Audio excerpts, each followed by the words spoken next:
Everybody's talking about Scott Adams, the creator of Dilbert, who created all this controversy. But why? Nobody asked that question. Is he really just someone who says racist things? Was he looking to be inflammatory? Does he really want to raise the flag of white fear and white fright and white exclusion? Is that what it is? Or is it something else? I mean, not surprising he'd get canceled. But what about if we answer that question? I'm Chris Cuomo. Welcome to another episode special of the Chris Cuomo Project. Subscribe, please. Follow, please. If you're on YouTube and you look there, you can wear your independence. You can be a critical thinker and show people that you are indeed a free agent. I believe it's the answer to our political ills. You want to get away from everything breaking down tribal lines, leave the parties. And that's a big reason I wanted to talk to Dilbert's developer, Scott Adams, because it didn't make sense to me. Look, getting canceled for saying things like he did, that didn't surprise me, especially in the dynamics that we have right now. But the why? Nobody talked about what his intentions were or what he was trying to get after. Was this really what he wanted? So I brought him on the show and we had a conversation. And this interview is being brought back to you by popular demand. There are thousands and thousands of people saying, I missed it. Where do I see it? How do I see it?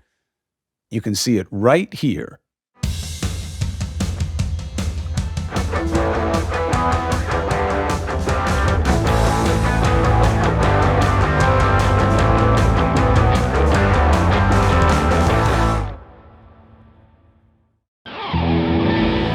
Athletic Greens, I started taking it because one and done, it's easy, it's cost effective, and it upped my poop game. And there is no shame in the poop game. We're going to take your word on this. One scoop, okay? 75 high-quality vitamins, minerals, whole food sourced ingredients, probiotics, adaptogens. What does all that mean? Research, R&D. They put the money, they put the time in. It's a proprietary blend of ingredients for gut health, nervous system, immune system, energy, recovery, focus, aging, all the stuff that you want. And it is cost effective because it's better than buying all that stuff separately. Believe me, I was doing it the wrong way for a long time. This will help support with, mental clarity, poop game, alertness. You're investing in an all-in-one nutritional insurance. I mean, look, you got to take supplements. It's hard to get it all from the food, especially the shit food most of us eat. Your subscription is going to come with a year's supply of vitamin D. Very important, right? Especially the winter months. You're not getting as much daylight, sunlight. Right now, you can reclaim your health. Arm your immune system. It's convenient. Daily nutrition. Scoop in a cup of water. One and done, okay? You don't need all those different pills and supplements. You just don't need them anymore. Make it easy. Athletic Greens is going to give you a free 1-year supply of immune-supporting vitamin D and 5 free travel packs with your first purchase. All you have to do, athleticgreens.com/CCP. athleticgreens.com/CCP. You go to athleticgreens.com/CCP. Take ownership over your health. It is the ultimate daily nutritional insurance, and that's why I'm taking it. In fact, I take it so much, I ran out. And for some context, what do you want to know? Well, why don't you tell us a little bit about who this guy is? Like, can you tell us, like, who is Scott Adams? Why are people talking about him right now? And what exactly did he do that got him in hot water? So you know Scott Adams as the guy who developed Dilbert, which has been out since like 1989. It wound up being distributed in 2,000 or more periodicals, 65 countries, 25 different languages. A very prodigious cartoonist. But I know him as somebody who writes books about human performance. And not really self-help, but I guess it falls into that category. I don't think that's a bad idea, a bad category. But he does a lot of how do you get better? How are you successful and why? I mean, he's really got penetration in that space. So that's how I knew him. Now, I didn't really follow his podcasting stuff, but it seems that he has become increasingly provocative there. That is a temptation of digital media and social media. Your craving of resonance and your absorbing of all of this rabid stuff that's so extreme in social media can be contagious. And he has been getting more provocative. Now, I'm not saying you made him like that, but he has certainly become that way. But not really racial until this.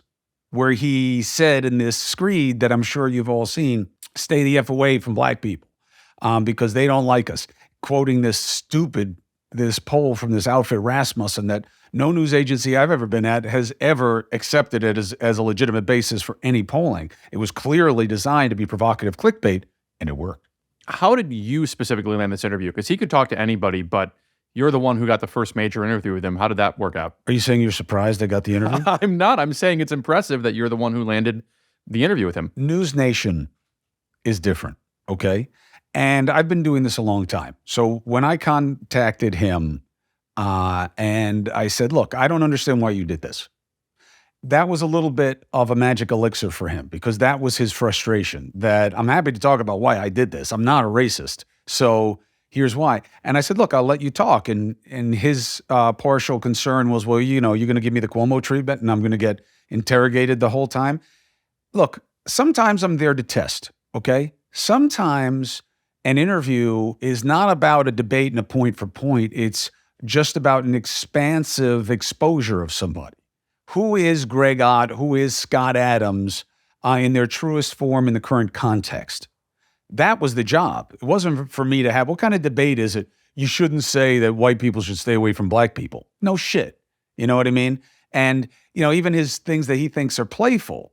I've decided to identify as black because I want to help. That's him not trying to disparage black people. He says it's disparaging this idea of identifying as and all this other, what he sees as woke, which he is certainly not a friend of, though he does identify himself as a big-time lefty, which again, I thought was weird. So I told him, I'll keep my word. I'll give you more time than anybody else, and I'll let you make your case because I don't know how you're going to dig yourself out of this. Just to be clear about the consequences that happened after this all happened, I remember I was on Twitter and it was just like a cascade of newspapers who had contracts for publishing Dilbert or whatever, just one by one going, we're no longer publishing Dilbert, we're no longer publishing Dilbert. So this has had a material effect on him, his actual... He's a very wealthy guy. He's been making a lot of money for a very long time Right. in a lot of different ways. However, he was canceled. Make no mistake about that. But look, again, is that a good thing or a bad thing? I'm very up in the air about that. And no, it's not simply because of my own personal situation. My brother resigned from politics, which is a very specific game with its own rules. I got fired. Happens. I got rehired. Happens. So it's not like I'm personally offended by it or something. Here's my concern. I'm not going to have a Nazi on the project. Okay? Why? They have no value.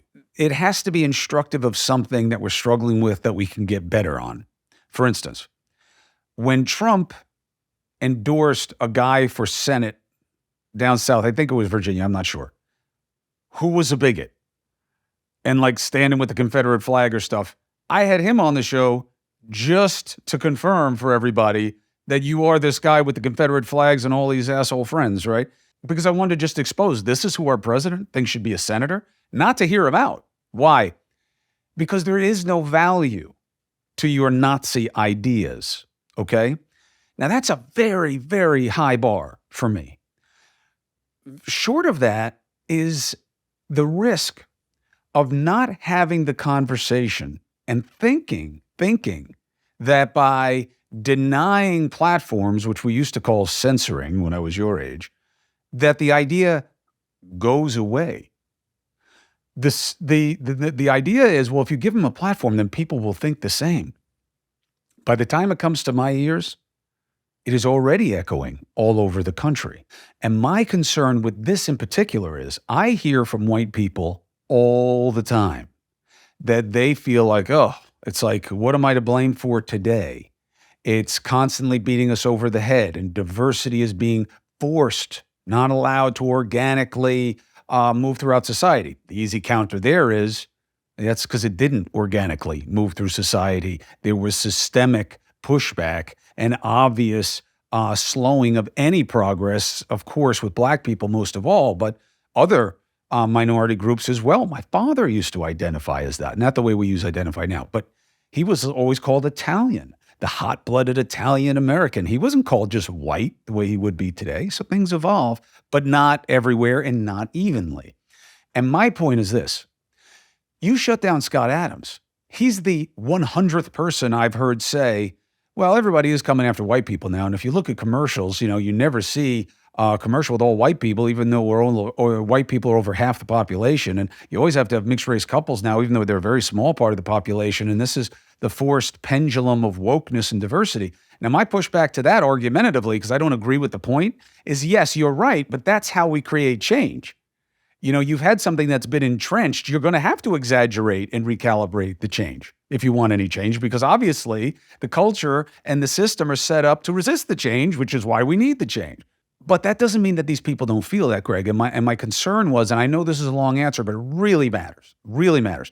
If you want to know why Nikki Haley is saying what she's saying, even though she has ethnicity in her background, why the crazy lady that goes by the 3 letters in the Congress is saying national divorce, why DeSantis is leaning into the book stuff and starting to talk about traditional values. I'm telling you, this is all coded language for making white people feel that they're not going to be targeted and that these people will be the agent of their own apprehension, that they, just like Trump was. So I feel like you got to have the conversation, because on the left, they may think they're winning the argument by canceling you, but they may not win the campaigns. They may not win the battle for the soul of this country. And I don't think it's good to have any group, let alone the majority, afraid of change. I think that's a huge mistake. I want to have the conversation. That's why I had Scott Adams. In the interview, he says at some point he's only been canceled by white Democrats, and he's called being canceled an insanely, weirdly good experience. How did that land? The second part I understand. The first part I don't accept. Maybe in his personal estimation, every person of color or minority that he's spoken to has said that they're okay with it, but that's probably because they were friends with him to begin with, and they understand that he's a kind of eccentric guy who would think he was being provocative by saying things like that as opposed to being ugly. However, my thread, my social media, my comment pages are filled with people of color who are offended. Now, his point that it's mostly white lefties, well, that is true. There is no question that social media, the crowdsourced consequences, the cancelers, even when it's done in the name of minorities, are most often activist lefty whites. That's true. I don't know that that's necessarily a pernicious or nefarious or bad thing. But I do believe that perversely it has been a good thing for him, because most of you didn't know who Scott Adams was before, and you do now. And given his reach and his following, he'll still have platforms. He'll still publish his cartoon. He may make more money than he's ever made before. And like he said, I wouldn't have been on your show if this hadn't happened. Now, that's actually not true. If he had reached out to me and said, I have ideas for how we can get to a better place, and we're looking backwards too much and it's screwing up our ability to see forward, and we're only doing that because this is about dividing, and dividing is about power and advantage in this party system, and they're monetizing it, and even your business is monetizing it, I would have had him on. I talk to people like that all the time.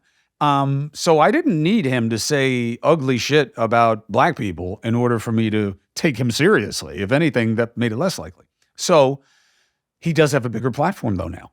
This is the Daily Beast's reaction to the interview. The headline is, Chris Cuomo wants a Dilbert guy uncanceled, and it quotes you from the interview, he's not David Duke. This is a demonstration of the problem with the media. That is the Daily Beast trying to hurt me with a headline. That's what it is. Those are single quotes, by the way, but I think you did say he's not David Duke. Look, he isn't David Duke. If a guy says, look, let me tell you something about racists, okay? I've interviewed many profound believers of race separation and racial supremacy and minority, okay? And most of them put me in the minority because I have Sicilian blood, and that comes from the Moors in North Africa, so I'm also kind of black in their eyes. Just stupid, anti-Catholic, anti-everything. They own it, okay? A real racist is going to tell you, yeah, I'm racist. That's right. So he's not David Duke. He says he's not David Duke. His past shows he's not David Duke. He just shows that he just did something that was dumb, frankly, for a very smart guy. The headline is completely inaccurate. I never said he should be uncanceled. It is not my point. It is not my prerogative to say he could be uncanceled. What I did say, which is taken out of context, because this is what the media does, is when Dan was saying, so if you had canceled him, you would uncancel him? I said, yes, I would think about it. If he's going to use this platform that he has now with all this notoriety to bring attention to what actually matters, I would think about it. Yeah. That's what I said. Is that me wanting him uncanceled because it's not David Duke? No, it's taken out of context. That's what the media does. And the bigger problem is that's what bad media does. That's what media, when it's being bad, does. The worst part is everybody's going to see in that and what they want. If you like Scott Adams, you'll be, oh, great. But it's just clickbait to divide, and it's inaccurate. We're going to play the interview. What other takeaways do you have from this, from him coming on your show and making his case? From least to most, meaning this matters least to me to what matters most to me about it. One, there's really no pleasing a majority these days. You're all looking through the lens. And it's all this pull on us for advantage, and that the other side is worse, and that you're on a team, and that you have to, there is no understanding, there is no grace, there is no mercy. There are none of the things that all of you with the bios that say Christian in them, you don't practice it, at least not in your social media life, at least not as far as I can tell, okay? And when I say this, of course I'm generalizing, but I mean, that's okay, all right? We're trying to characterize the situation. So that's the least most important. Is that, you're going to have anybody on. There is no home run in the media, in our culture anymore. There's going to be a problem with whatever you do. Next, this is a good example in why two things have to be true at the same time. One, you got to think about what you say. You got to think about how it's going to land and what's going to happen when you say it. Next, you got to be more forgiving of what people say and at least let them explain it, okay? I don't think that Adams is a great example of that because I actually believe his explanation, but it was just way too far out there. You don't say ugly, angry, racist things and then say, but I don't believe any of those. It's just a lot for us to accept. Then what matters most to me is, first, that News Nation is seen as a place that will take on whatever it is for the right reasons and give people time and consideration to try to have a conversation. I really believe that. I think I've done it. I thought it was necessary, and I stand by that.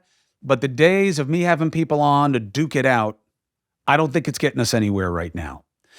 It may galvanize support for me momentarily for one side of a debate or a controversy or an argument, but that's just not enough, in my estimation, for trying to be someone who can help. The last thing is that I am convinced that this is the conversation that's going to decide the next election. If a Democrat can't convince white people that they are not having their pie taken from them and given to others whom they will never believe deserve it as much as they do, because even if they did on paper, nobody wants to give up what they have. They're going to have a problem winning the election, okay? Now, you can say, and I know a lot of you on the left, even if you're white, are going to say, well, too bad for them. Listen, you barely beat one of the ugliest, most obnoxious, most divisive, incompetent people I've ever seen run for high office. You barely beat him, and he whooped your best in the first election. He whooped Hillary Clinton's ass. And one of the big reasons why is this. Even this January 6th nonsense, and it is nonsense. Why would there be buy-in? Of all people, Tucker Carlson is giving you a truth that somehow eluded everybody looking at it? A guy whose lawyer stood up in open court and said he is not to be taken seriously because you're so desperate for advantage and to stick with your team that you'll listen to this guy and about this nonsense. That's how deep the divide is. And if that can't be bridged, and you will not bridge it by ignoring it, and you will not win by ignoring it, I'm telling you, I hear it. It's growing. It's growing. DeSantis sees this, and I'm not judging him. I'm judging his tactic, not his strategy. It's going to work for him. I think it's how he beats Trump in a primary, is that he is a more cogent, maybe not more charming in a perverse way, in an aggressive, aggro way, but his appeal to those people to be the agent of their fortunes is going to be compelling. And I don't understand why the left wants to give up this ground. And I don't understand why our country wants to allow ourselves to be divided in a way that makes no sense. My father, may he rest in peace, nailed this, and it was such a simple thought. I'm sure he probably got it from somewhere else. American pie is about more pie, making the pie bigger and bigger and bigger so that more and more people can eat their fill based on their appetite. Not taking Greg's slice and slicing it in half again so more people can eat. We don't need to do that. We can make more pie. That's the argument. Now, people in power don't like that argument. And one of the reasons Scott Adams has a following is that people aren't hearing that argument because let's make more pie takes us together, But that's not how you win. I win because you're worse. I win because you're a threat. I win because of whatever you don't like about me or what I'm not telling you or how I'm lacking. I'm nothing compared to her or him. That's how you win. There is no advantage in cooperation or getting to a better place. The galvanizing issue, I believe, is fentanyl and the cartels. I've never seen anybody get away with anything like the Mexican cartels are getting away with. And even that, we can't combat together. Why? Because right now, the right is afraid if they work with the Democrats on combating the problem, it's going to help Biden. And the Democrats are either inept or they don't think they can get it through Congress in any meaningful way because nobody wants to allow them to achieve something. So we're getting killed by this drug that is nothing like ever. I'm old. Remember, I remember us before the internet, before cell phones, okay? Before even automatic channel changers, okay? Clickers. I remember things. I lived through crack, okay? My father fought it. It was one of the signature problems he had on his watch. I've never seen anything like this. I've never seen people dying like this. I've never seen the mistaken overdoses. I could tell you stories that would scare the shit out of you. And we're not fighting it with everything we have? We have to get to a better place. These conversations and getting past people's unreasonable apprehensions and fears is the key. That's why I had Scott Adams on, was to try to generate a conversation about something that matters, even if he doesn't.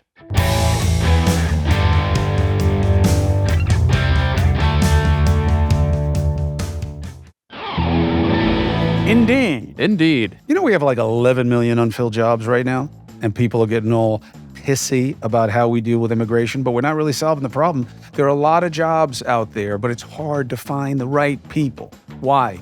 Because there are too many places to go. There are too many different search engines and places. You need one place where you can get it all done, and that's why you need Indeed. It's a hiring platform. You go, you attract, you interview, you hire, all in one place. Okay? Top talent, fast. Why? Indeed does the vetting. They have a suite of powerful hiring tools, right? Which allows you to kind of differentiate what you want, to be specific. Assessments, virtual interview, instant match. That's as soon as you sponsor a post, you get a short list of quality candidates whose resumes on Indeed match your job description.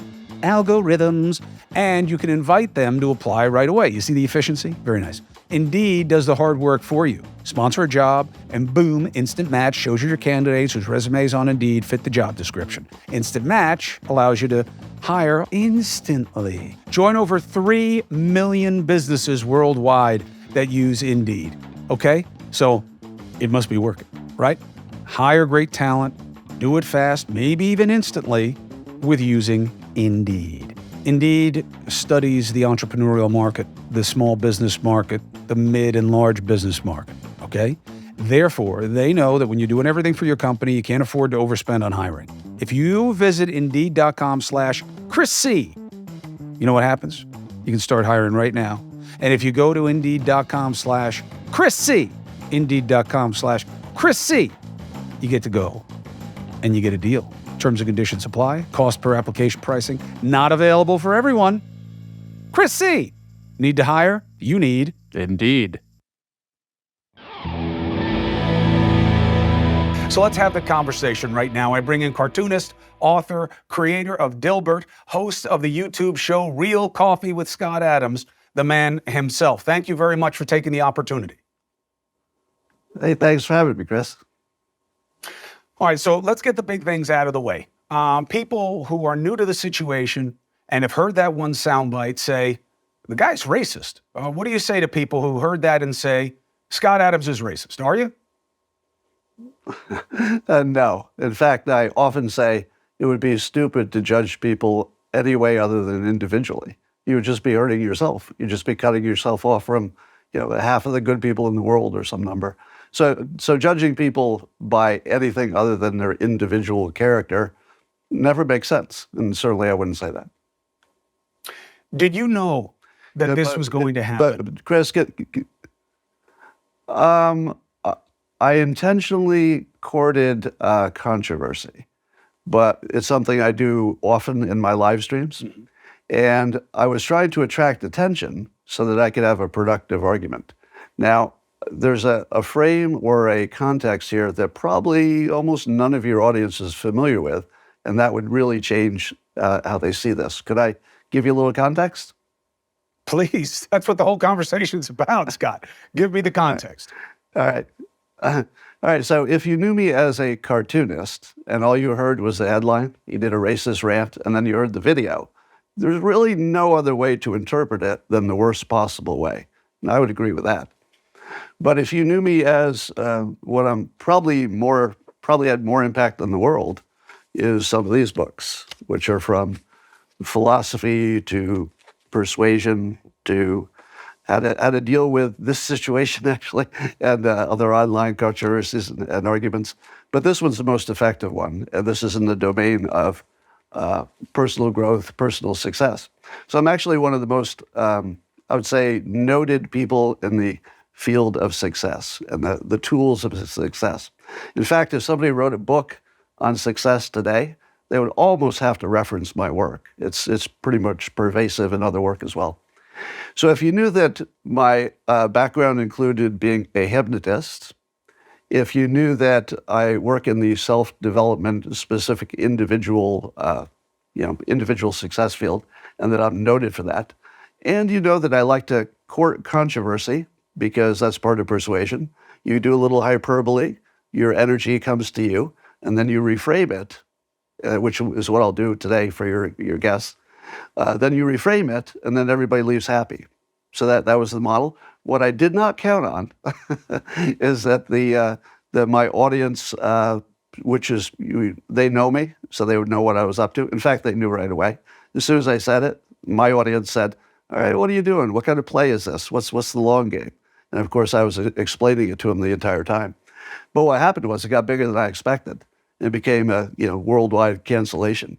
So I had to wait a little while, let all the noise dissipate, let the energy dissipate a little bit. And then I thought, well, this is about the time. And you're actually kind of the perfect person to talk to, because I think I appreciate you taking the opportunity. Let me off the hook. Well, look, so full disclosure, yeah, go ahead. But just Scott, while you get whatever you want, I just want people to know, I called you because I said, I got to know why you were doing this, because I know your work and you're too smart. And I've never, ever heard you saying things that were like David Duke. And you had to know that the outcry would be huge and that the intentions would be assumed. So I had to know why you did it. Yeah. And that's why I have you on tonight. Yeah. So tell me. Right. So obviously the hyperbole I used, get away from black people, there's no way to do that. And, I don't even recommend it. It's not really a good idea. So that's what makes it high energy. It's sort of like when Trump says, if the wind stops blowing and the windmills stop turning, your TV won't work. I'm pretty sure he knows that's not the case. But it makes everybody go, what? You're wrong. You don't understand. And then all the energy comes to him. So I've read. I don't know that he knows that, but you do. But you do. And you're not going to get the defense that he will. With Trump, people sometimes write him off by, look, he just says things. You're a smart guy. We've all been reading and watching for years. So you knew it was going to go like this, and you still did it. No, I knew it would go, it would create controversy in a small way, but I thought it would stay within my audience. because my audience usually understands me and they kind of get the whole thing. So there's a reframe coming. They haven't heard yet. But the notion is that race relations are terrible. The context was that there was a Rasmussen poll, which I did not rely on for my comments, but I discussed it as a starting off point. So the Rasmussen poll said there were some alarming percentage of Black Americans. It was a smallish sample, but it was still statistically within 8% of margin of error. They said that something like 26% would not say that it's okay to be white. Now, I have a problem with the question because I think everybody interpreted it differently. So we can, if you would allow me, I don't believe the poll is important to the point. So, after I talked about it, you'll see on the comments, that I said the way things are going. The way things are going, the signals are blaring in every way. Social media shows an anti-whiteness bias. Businesses do, ESG, CRT, DEI, all these corporate and government things. They all start with sort of white people, which is true, were the source of racism for years. Still largely the source of continuing systemic racism, which I very much agree is a big deal, especially in the schools, especially in the teachers' unions. I think that's the worst place for systemic racism. And so you've got this entire environment, every commercial, every TV show, is just everywhere.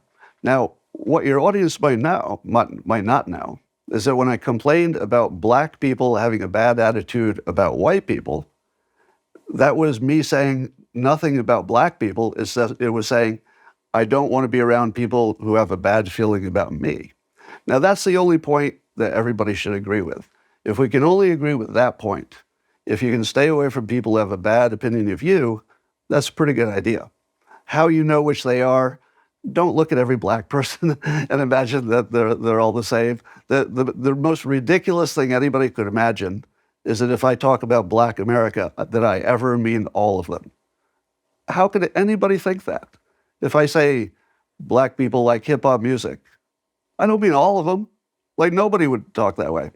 So when you see somebody say something that's like a global generalization, they're either using a shorthand, and they assume it doesn't mean everyone, or they're trying to get you riled up. I was kind of in between those two, a little bit of both. I think that you needed to do some kind of huge disclaimer on it, Scott, where you're saying, I'm about to say something to try to rile people up. The only thing I'll push back on is, I've read you saying that this was a poll that changed course for you. Rasmussen is not an outlet that we will reference as a polling outfit here or when I was at CNN. Nobody really uses their polls because they're a little notorious for clickbait and doing things just provocative sake. So as I said to you when I spoke to you before, I don't know why you would ever take anything they say as the truth of the matter. But more importantly, when you put the message out there has to be some accountability for it because you know how fragile our fabric is. And the idea of white people get away from Black people, there are a lot of people who really believe that, Scott. And now you are counted among them. How do you counteract that?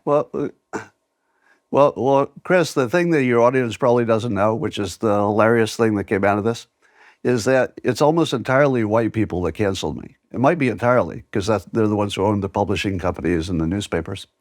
You don't think the black people were offended? Tell me. Let me tell you. So far, every Black person I've talked to, and of course a lot of people contacted me, said, hey, what's going on? And I said, look at the context. They would look at the context and they said, oh, I get what you're saying. That was kind of alarming the way I first heard it, but I get what you're saying. So Black America is actually completely fine, both conservative and liberal, if they see the context. White America kind of acts like you. Let's talk about this poll. Why did you say the poll? Why did you say the thing? I just said the poll wasn't important. It was just a jumping off point. And you shouldn't take any of the hyperbole seriously. It was meant to get people riled up. I just misjudged how much. Now, in terms of accountability, I got canceled globally. Have I complained? That's accountability. I haven't complained once. I've simply described it. I did some things. I triggered a series of events. Other people have to be responsible for their roles, but I'm fully responsible for mine. So if global cancellation is my price for free speech, it was worth it. Yeah, I'm probably the only white man in America who has free speech today, because I can say whatever the hell I want and I can't get further canceled. So I've had this insanely, weirdly good experience out of this that I can't explain. Black people are contacting me and saying, come over to the barbecue, let's talk, and all of these things. But the main goal of all of this was the following reframe, now that I have your attention. You have been saying that you want to reframe the conversation, that this is not the way you wanted it to go. But I do think that we have to take one step just in terms of the fix before we can get to forward, which is, I understand why you say that it's been mostly white liberals who came after you. But I'm on social media too. You have plenty of people of color who were pissed about what you said and feel that either you're demeaning it or you're cheapening the situation. Even that thing about I identify as black, that's going to be seen as disrespectful by a lot of people. So you may be getting invited to the barbecue, but do you believe you owe people who were offended an apology? No, because I did it intentionally. I offended people so that they'd be drawn to the solution. So no. Certainly I don't hurt people for no reason, and I don't think anybody was hurt by saying that I would feel uncomfortable around people who didn't like me. Is that offensive? Yeah, so here's my experience. No, it's the other part. That when but the other part is hyperbole. Well, as far as I can tell, Black America, when I talk to them, and I say, well, that was hyperbole, they say, yeah, I know that. And then they talk about the poll. And I find that white Americans won't let go because they have to signal they've got to peacock the situation. But Black Americans were actually just interested. Like, wait, why are you saying this? What's up with this? What's the context? And once I explain the context, it's about how people feel about me. And would you move, let's say, turn it around. If you were Black, would you move into a neighborhood that you knew had a high percentage of racists in it if you had a choice? Now, you can't tell who's a racist and who's not, but you're probably going to want to feel more comfortable if you knew there was some zip code with fewer of them in it. Now, there's no practical way that we can separate black and white. Nobody wants to do that. I literally don't know anybody who wants to do that. So that should have been viewed as hyperbole, but I have to admit, because I put a little emotion behind it, it seemed like it wasn't. So probably the energy I put into it changed how people received it. So here's what I'm going to offer. Instead of an apology, which I think does nothing for Black America, I'm going to offer a specific reframe, which is what I do, by the way. That's what several of my books are about. That's what the newest one's about. It's about reframing a situation so you can get out of a mental trap. Now, the mental trap is that we have this worsening racial divide, and I think the problem primarily is that we've monetized racial divide. If you can get more clicks, I mean, this is a perfect example. My situation got lots of clicks. Everybody's like, hey, racial divide, let's get some more of that. I mean, I'm on your show because of racial divide. We've literally monetized racism so that everybody can be a little bit madder at each other. If you monetize racial divide, you're only going to get more of it. I did a poll on Twitter just earlier today. Now, of course, the Twitter poll is highly unscientific, but when it's 9-1, it's telling you a little bit. And 9-1, I asked people, just everybody on Twitter, do you believe that there's there's more anti-white sentiment? There's a trend toward it. And 9-1 said yes. Now, those are mostly people who follow me on Twitter, so it's probably 80% conservatives. Even though I'm not conservative, I'm left of Bernie. But my audience is mostly conservative. So within, let's say, probably mostly white, it was 9-1 feeling that there's a worsening of anti-white behavior. Now, the obvious reasons for that are that there's a backwards-looking philosophy that's taken hold in the country. It's not good for Black people. It's not good for white people. It's not good for anybody. And it goes like this. If you're looking backwards at the history of, let's say, discrimination, and you're using that as your focus, you can never accomplish anything looking backwards. So I'd like to reframe that to what it would look like to look forward. And the reframe looks like this. The conservatives and Black America have one problem in common, which is our school systems are absolutely broken, completely broken, in my opinion. And I think that's an interest where they could work together. They have exactly the same goal, probably more choice, but there are probably other ways to do school choice. There's probably other ways to go about it. But if you can get a handle on that, that's number one. So we should not be talking about our differences, and we should not be talking as much about the past. But by the way, talking about the past is important. So you don't want to lose Black history. You don't want to lose the education. But if you're focusing on it, there isn't a single person in the world who knows anything about success, personal or business or any kind of success, who would say that's going to get you a good result. But if you learn to focus on the future, using the tools of self-improvement, anybody, Black or white, who is low income, as long as they can get that good school, because that's the most important part, they can use the tools of success to slice through systemic racism like it doesn't exist. An example would be, let's say you're a young Black kid, but you managed to get a good education. If you go to a Fortune 500 company and say, I'm here to apply for the job, you go right to the top of the list. That's the current situation, because companies are dying to get more diversity. They really need it. So there is a path and a strategy, if you're Black, that is really clean, and it'll just take you through systemic racism. You're going to get some cobwebs on you. You know, it's not going to be easy, but you're going to slice right through it. And everybody would have the same possibilities. So it's not a Black thing. It's just a tools thing. So what I teach is the tools of success. My book, How to Fail at Almost Everything and Still Win Big, and my next one coming up, Reframe Your Brain, are all about how to reframe your situation so that you have a forward-looking set of tools. For example, you'd want to Google, if you're trying to figure out what I'm talking about these tools, Google talent stack. That comes from me. Systems better than goals. That's a good thing. You would learn about reciprocity as an operating system for your life. Instead of seeing what you can take, see what you can give. That's a forward-looking philosophy. It's not a backward philosophy. I'm going to give people a bunch of stuff, and then I'm going to, maybe something returns, maybe it doesn't, but that's my philosophy. For example, So, for years. hold on, let's do this. We got a ton of people who want to talk to you, Scott. You get this last point, then we'll go to break and get some calls. Go ahead. So to the point of reciprocity, there were a whole bunch of Black people that I've helped personally and professionally over the years. All of them, every one of them came to me privately and said, oh, I see what you said. I'm cool with it. I just want you to know I'm cool with it. That's reciprocity.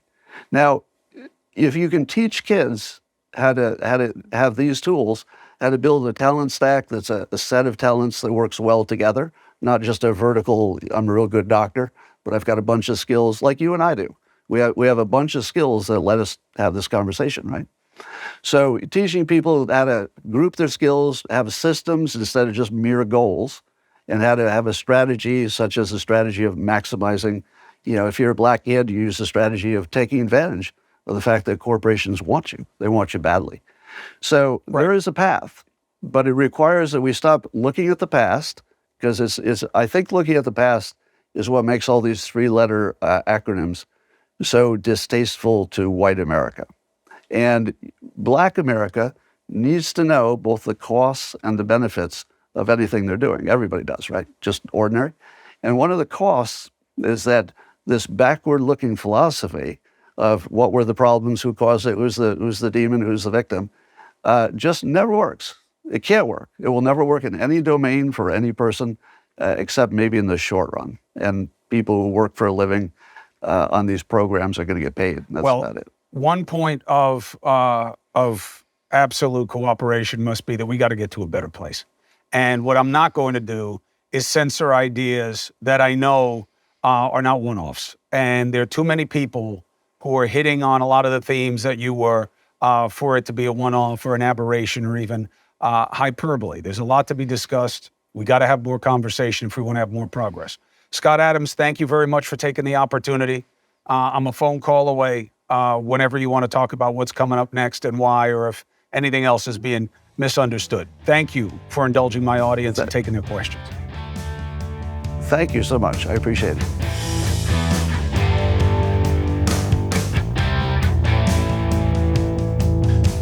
So now, with the benefit of context and understanding that he didn't make this up, he may have made up his rationale, but Scott Adams did not make up these concerns that whites are being marginalized, that the idea of advancement in America now means less for the majority.